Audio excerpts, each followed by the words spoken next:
გამარჯობათ, მე მარიკო ვარ, ხატვარი და ეს ჩემი შემოქმედებაა. მეც ბევრად უკეთესებიც მაქვს. უარესებიც. ცოტას ჩემზე მოგიყვებით დღეს. სულ მეკითხებიან, რომ აი რატო ხატავ? რატო დაიწყე ხატვა, რატო შეის პროფესია და ასე შემდეგ. ჯერ დავიწყებ იმით, რომ პროფესიით საერთოდ არ ვარ მხატვარი. გულისხმობ დიპლომიანი მხატვარი არ ვარ.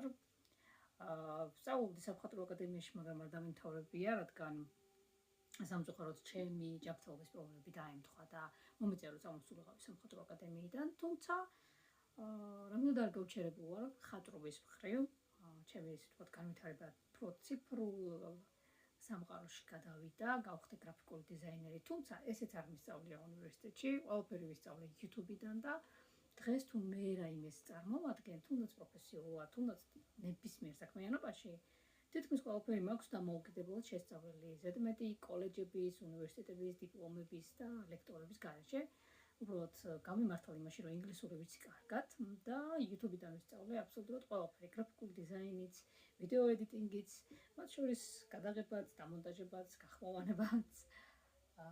მხატვრობაში კიდევ ბევრი რამე შევისწავლე და რა თქმა უნდა, გავამდიდრე, ასე ვთქვათ, ჩემი ხელწიფება, ხელწერა, ასე ვთქვათ.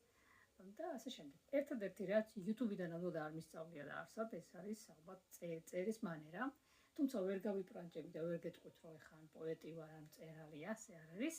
უბრალოდ მე ძალიან მსიავნებს ჩემი ემოციების გამოხატვა. და დავცდილობ, რომ ეს ჩემს შემოქმედებაში გადმოვიტანო ხოლმე. არის ხოლმე ეს ჩანახატები, ჩანაწერები, რაღაც პატარა ისტორიები. სხვათა შორის შარშან წინ დავწერე რომანი, რომელიც ჯერ კიდევ ბოლომდე არის დასრულებული, მაგრამ მოგითხათ, როგორი რომანია, იცით?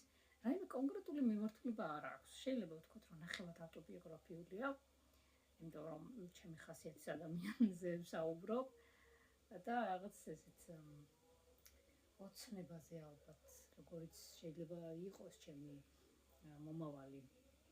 თუმცა ოცნებას კაცი არ მოუკლავს, მე სასწორე ვარ ზოდიაქოთი, ამიტომ რა თქმა უნდა იდეალისტი ვარ და თან მეოცნებე.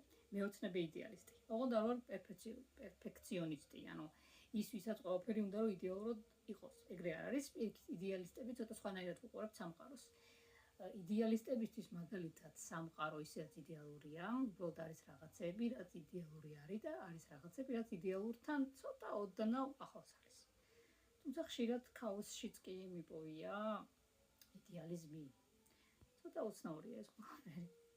მაგრამ არის რა.